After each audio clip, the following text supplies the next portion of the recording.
Hello दोस्तों। तो स्वागत है आप सभी का आपके अपने चैनल क्रैक कंपटीशन में। और दोस्तों एक बार फिर से आपके लिए इंग्लिश के मोस्ट एक्सपेक्टेड PYQ दोस्तों लाया गया है, जो कि आपके 13 जून से लेकर 20 जून तक जिनका भी MTS का एग्ज़ाम है उसके लिए बहुत महत्वपूर्ण है। ठीक है दोस्तों। और साथ ही साथ दोस्तों ये वीडियो उनके लिए भी इम्पॉर्टेंट है जिनका CGL या फिर CHSL का एग्ज़ाम जो है आने वाले 1 से 2 महीनों के अंदर। तो चलिए दोस्तों शुरू करते हैं वीडियो को। वीडियो में आगे बढ़ने से पहले दोस्तों अगर आप इस वीडियो की PDF लेना चाहते हो तो आप हमारा टेलीग्राम ग्रुप ज्वाइन कर सकते हैं, वहाँ से आपको PDF फ्री में मिल जाएगा। और साथ ही साथ अगर दोस्तों आपको मेरी मेहनत अच्छी लगेगी तो दोस्तों प्लीज़ इस वीडियो को लाइक कर दीजिएगा और अपने दोस्तों के बीच अधिक से अधिक शेयर कर दीजिएगा। तो चलिए शुरू करते हैं। सबसे पहला है एंटोनिम्स में देखते हैं। पहला है रेशनल।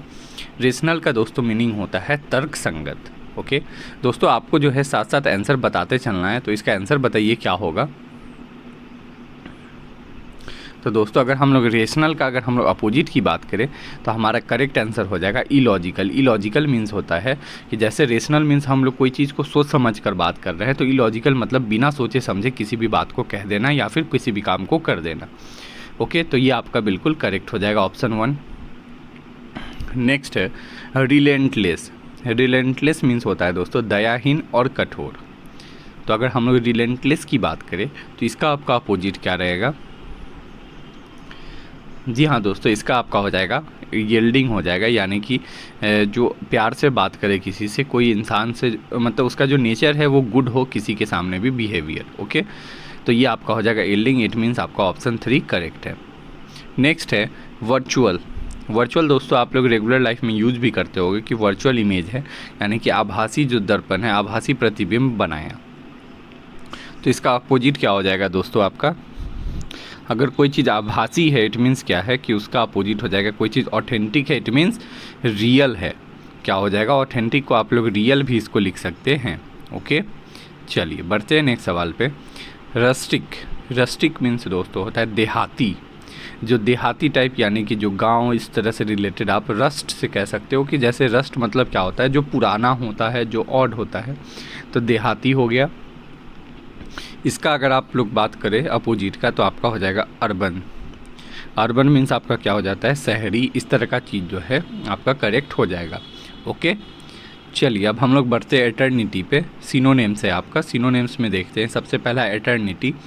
एटर्निटी मतलब होता है दोस्तों अनंत काल, यानी कि लाइफ टाइम के लिए जो चीज़ हो उसे हम लोग क्या कहते हैं, एटर्निटी कहते हैं। तो इसका अगर सिनोनिम्स की बात करें तो दोस्तों क्या रहेगा, फॉरएवर हो जाएगा इसका सिनोनिम। फॉरएवर मतलब हमेशा के लिए आपका इसका सिनोनिम्स हो जाएगा। ओके, चलिए बढ़ते हैं नेक्स्ट सवाल पे। They are perceptive observers of social group. तो यहाँ दोस्तों परसेप्टिव का आपका सिनोनिम पूछा था, और परसेप्टिव की मीनिंग की बात करें तो होता है दोस्तों अनुभव करने वाला, यानी कि जो अनुभव के द्वारा किसी बात को कहे उसे हम लोग परसेप्टिव कहते हैं। तो अगर इसके सिनोनिम्स की बात करें तो क्या रहेगा हमारा दोस्तों। जी हाँ दोस्तों, बिल्कुल सही। एस्टीट्यूड जो है इसका बिल्कुल सिनोनिम होगा। एस्टीट्यूड मतलब भी होता है कि कोई चीज़ को देख समझकर डिसीजन लेने वाला, अच्छे से उसको समझ सोचकर करने वाला। ओके, नेक्स्ट है आपका प्रिमिटिव। प्रिमिटिव का यूज़ दोस्तों बहुत सारे जगह होता है, पर जैसे प्राथमिक, आप लोग देखते भी होंगे दोस्तों कि प्राथमिक उपचार जो होता है उससे भी रिलेटेड आप इसको कर सकते हैं। तो अगर दोस्तों हम लोग प्राथमिक की बात करें तो इसका आपका सिनोनिम्स क्या रह सकता है, तो हो जाएगा आपका बेसिक, यानी कि प्राथमिक, प्राइमरी और बेसिक भी आपका यही डिनोट करता है। तो आपका ऑप्शन 3 करेक्ट हो जाएगा। क्या होगा, ऑप्शन 3। नेक्स्ट है डेफिनिट। डेफिनिट मतलब होता है दोस्तों कोई चीज़ फिक्स हो, क्लियर हो, एकदम एग्जैक्ट कंप्लीट हो, उसे हम लोग क्या कहते हैं, डेफिनिट कहते हैं। तो दोस्तों आपका इसका सिनोनिम्स हो जाएगा कंप्लीट, यानी कि जो चीज़ पूरी तरह से क्लियर है। ऐसे भी अगर आप ऑप्शन देखोगे तो इनएग्जैक्ट है, अनक्लियर है और वैग है, ये तीनों आप ऐसे भी इसको छाट सकते हो। वैसे आप ऑप्शन 1 देख के डायरेक्ट भी आप इस पर आ सकते हो कि हाँ कंप्लीट इसका आंसर होगा। नेक्स्ट दोस्तों अब हम लोग देखते हैं फिल इन द ब्लैंक्स। तो फिल इन द ब्लैंक्स में सबसे पहला है आपका every time he tried to eat with a chopstick he failed to do what. Every time he tried to eat with a chopstick he failed to do, यानी कि जब भी वो खाने की कोशिश करता है चॉप स्टिक से वो क्या हो जाता है, फेल हो जाता है। तो इस जगह दोस्तों हम लोग इन चार में क्या यूज कर सकते हैं, तो अगर हम लोग बात करें दोस्तों तो यहाँ बिल्कुल करेक्ट आपका आंसर जो है वो सो होगा। ये ऐसा इसीलिए होगा क्योंकि ये जो है आपका सो यहाँ पे किस तरह यूज हो रहा है, तो एक मॉडिफायर वर्ब की तरह यूज हो रहा है। क्या हो रहा है? एक मॉडिफायर वर्ब की तरह आपका यूज हो रहा है। ओके, इसके अलावा बात करें तो जो सो है, अगर हम लोग बात करें तो ये अगर आप देखोगे तो यहाँ पे किस चीज़ को डिस्क्राइब करना चाह रहा है, तो ये जो है टू ईट जो यहाँ पे आपकी बात हो रही है, जो वर्ब के बारे में बात हो रही है, तो ये प्रीवियस टाइम के बारे में बात हो रही है कि एवरी टाइम जब भी वो खाने की कोशिश करता है तो वो क्या कर देता है? गलती कर देता है। तो इसीलिए आपका ऑप्शन 1 बिल्कुल करेक्ट हो जाएगा। नेक्स्ट है the dash for this distance will be 90 cents. बहुत ईजी है दोस्तों, बहुत ईजी, इससे ईजी तो कुछ हो नहीं सकता। आप लोग ईजिली इसका आंसर निकाल सकते हो, बताएं कमेंट करके। जी हाँ दोस्तों, बिल्कुल सही, फेयर आपका इसका बिल्कुल करेक्ट होगा। फेयर जो है ये आपका यूज होता है किसी भी चार्जेस जो हम लोग लेते हैं उसके लिए। इसके अलावा फ्लावर हो नहीं सकता दोस्तों, ये फेयर गोरापन होता है और ये फ्लेयर दोस्तों दूसरा कुछ होता है। दोस्तों बात करें आपका आंसर करेक्ट क्या हो जाएगा? फेयर। नेक्स्ट है you don't want to sleep then leave this room. You don't want to sleep then leave this room. अब यहाँ दोस्तों हम लोग क्या यूज कर सकते हैं? सो तो दोस्तों सबसे पहले स्टार्टिंग में तो आपका यूज होता नहीं है, ठीक है, ओके, तो सो आपका गलत हो जाएगा, ठीक है। वेदर भी दोस्तों आपका नहीं हो सकता क्योंकि यहाँ आपके पास ये नहीं है, ओके। अगर हम लोग बात करें तो आपका करेक्ट आंसर क्या होगा? इफ़ हो जाएगा कि if you don't want to sleep then leave this room. अगर आप नहीं सोना चाहते हो इस रूम में तो आप जो है रूम छोड़ के चले जाओ, ठीक है। तो ऑप्शन 2 आपका करेक्ट हो जाएगा। नेक्स्ट है it was raining heavily that's why your father dash at my place last night. बारिश जो है बहुत तेज़ हो रही थी, इस कारण से तुम्हारे जो फादर हैं वो मेरे घर पे जो हैं लास्ट नाइट को रहे। तो इसका आप अगर देखोगे दोस्तों तो ये बहुत आसान है और इसका मीनिंग आप भी निकाल सकते हो। क्या होगा बताएं दोस्तों?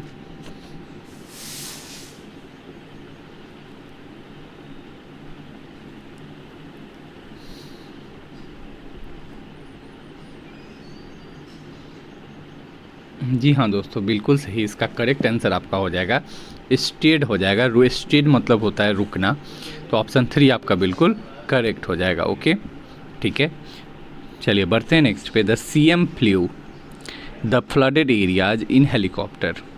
जो चीफ मिनिस्टर हैं वो जो भी फ्लडेड एरिया थे वहाँ हेलीकॉप्टर में वो क्या किए? ट्रैवल किए। अब फ्लू यहाँ कौन सा फॉर्म है? तो आपका V2 है। तो इसके अकॉर्डिंग अगर आप आंसर देखोगे तो यहाँ क्या है कि आपका करेक्ट हो जाएगा फ्लू ओवर। क्यों? तो फ्लू ओवर जो है वो आपका एक क्या होता है? तो एक फ्लेजर क्या होता है? फ्रेजल वर्ब होता है। फ्लू ओवर क्या है? एक फ्रेजल वर्ब है, ठीक है। और फ्लू ओवर का मीनिंग की बात करें तो मीनिंग क्या होता है कि जैसे आप किसी चीज़ के ऊपर उड़ना, it means to glide over someone or something. किसी चीज़ के ऊपर उड़ना, जैसे ये फ्लडेड एरिया के ऊपर उड़ रहे हैं तो फ्लू ओवर जो है एक फ्रेजल वर्ब है, इसीलिए आपका करेक्ट आंसर ऑप्शन 2 हो जाएगा। ओके, चलिए बढ़ते हैं नेक्स्ट सवाल पे। अब हम लोग क्लोज टेस्ट देखते हैं। क्लोज टेस्ट आपके टोटल 5 है और दोस्तों आपको पाँचों का आंसर देने का कोशिश करना है और लास्ट में कमेंट करके बताना है कि आपके क्लोज टेस्ट कितने सही हो रहे हैं। पहला है heat exhaustion can be recreational hazard dash for athletes playing sports outdoor. Heat exhaustion can be recreational hazard dash for athletes playing sports outdoor. तो दोस्तों अब आप लोग ऑप्शन है आपके सामने, आप लोग ऑप्शन देखकर बताएं क्या हो सकता है। कैजुअली, इंडिविजुअली, स्पेशली और रेडिकली। तो दोस्तों अगर हम लोग बात करें कि heat exhaustion can be recreational hazard for athletes, किसके लिए, स्पेशली किसके लिए बात हो रही है कि रिक्रिएशनल हजार्ड है किसके लिए? तो खासकर कि जो एथलीट्स जो खेल रहे हैं आउटडोर स्पोर्ट्स में उनके लिए। तो अगर इसके अकॉर्डिंग आप देखोगे तो आपका करेक्ट क्या हो जाएगा? स्पेशली आपका हो जाएगा, क्योंकि इंडिविजुअली की बात अकेले की हो नहीं रही है, कैजुअली यहाँ कुछ हो नहीं रहा और रेडिकली भी नहीं हो रहा। तो आपका ऑप्शन 3 बिल्कुल करेक्ट हो जाएगा। नेक्स्ट है दोस्तों, आप लोग ऑप्शन देख ले, उसके बाद हम लोग पढ़ते हैं उधर। Since, while, instead, otherwise. दोस्तों अगर हम लोग बात करें, फिर से पढ़ते हैं। Heat exhaustion can be recreational hazard especially for athletes playing sports outdoor wearing heat trapping clothing and gear when temperature are high. तो दोस्तों अगर हम लोग ऑप्शन पे चलते हैं फिर से, तो देखेंगे अगर हम लोग कि यहाँ पे सीन्स की बात हो रही है कि यहाँ कभी कुछ उस तरह की समय की बात इस तरह हो रही है, तो नहीं दोस्तों, तो आपका सीन्स गलत हो जाएगा। इंस्टीड, क्या इसके जगह किसी चीज़ की बात हो रही है? इंस्टीड वियरिंग हीट ट्रॉपिंग, नहीं, इंस्टीड की तो बात ही नहीं हो रही। यहाँ हो रहा है कि ये लोग वियर करते हैं, यानी कि पहनते हैं। तो इट मीन्स क्या होगा कि वाइल आपका करेक्ट हो जाएगा। आप देखोगे while wearing heat trapping clothing, यानी कि जो भी हीट ट्रैपिंग सम तरह का कुछ क्लॉथ्स होते हैं जो कि क्या होते हैं, हीट को ट्रैप करने में हेल्पफुल होते हैं, तो वो लोग पहन कर ये लोग एथलीट्स खेलते हैं। ओके, तो आपका ऑप्शन 2 बिल्कुल करेक्ट हो जाएगा। ओके, चलिए बढ़ते हैं नेक्स्ट पे हम लोग। नेक्स्ट है आपका दोस्तों 3। इसमें अगर आप पढ़ोगे फिर से तो 3 में है gear when temperature are high and as the case in American football, यानी कि sports outdoor while wearing heat trapping clothing and gear when temperature are high as the case in American football. अब यहाँ दोस्तों आप लोग देखो as the case in American football, तो अगर आप लोग देखोगे दोस्तों, तो अगर एक केस की बारे में बात हो रही है, क्या है कि जैसे अमेरिकन फुटबॉल में हुआ उस तरह का चीज़ जो है यहाँ हो रहा है, तो दोस्तों रैदर कैसे नहीं, यहाँ पे दोस्तों करेक्ट हमारा हो जाएगा सच केस, आपका बिल्कुल करेक्ट हो जाएगा। इट मीन्स आपका ऑप्शन 3 हो जाएगा। नेक्स्ट है आपका fill in the blanks 4 number, have, will, has और डिड। अब यहाँ पे दोस्तों आपका क्या हो सकता है, तो अगर हम लोग आते हैं वापस से यहाँ, तो small study aimed to design more dress football uniform. Small studies have designed, small studies have designed aimed, small studies have aim to design. तो यहाँ दोस्तों आपका करेक्ट क्या हो जाएगा, ऑप्शन 1 बिल्कुल करेक्ट हो जाएगा। नेक्स्ट है आपका रेज्ड, शेल्टर्ड, मिजरेबल और ब्रेथेबल, ये 4 आपके फिल अप द ब्लैंक्स है। ठीक है, ये आप सभी पढ़ ले। इसके बाद अब हम लोग चलते हैं वापस से। तो दोस्तों अगर हम लोग बात करें small studies aim to design more dash football uniform, more dash football uniform, तो आपका क्या हो जाएगा, more breathable uniform. It means कि जो यूनिफॉर्म अच्छा हो, जिस यूनिफॉर्म में जो है आपका हीट ट्रैपिंग कैपेसिटी अच्छा हो, उस तरह का जो है आपका जो ड्रेस होना चाहिए। तो इस मीन्स आपका ऑप्शन 4 करेक्ट हो जाएगा। चलिए बढ़ते हैं अब हम लोग नेक्स्ट पे। अब हमारा है idioms and phrases. Idioms and phrases में सबसे पहला है लीव नो स्टोन अनटर्न्ड। आप इसे ऐसे समझ सकते हो कि किसी भी काम को करने में जितना अपना हो सके उतना एफर्ट लगाना। ओके, तो अगर इसका आपका ऑप्शन देखिए तो आपका ऑप्शन करेक्ट होगा मेक ऑल पॉसिबल एफर्ट, यानी कि जो भी एफर्ट हो सकता है उस एफर्ट को लगाकर किसी काम को करना आपका leave no stone unturn meaning बनता है। तो आपका ऑप्शन 2 करेक्ट हो जाएगा। नेक्स्ट है a pipe dream. A pipe dream it means दोस्तों आपका क्या रहता है कि एक प्लान, यानी कि एक फिक्स्ड प्लान, एक तरीके का प्लान, और ड्रीम मतलब क्या होता है, सपना।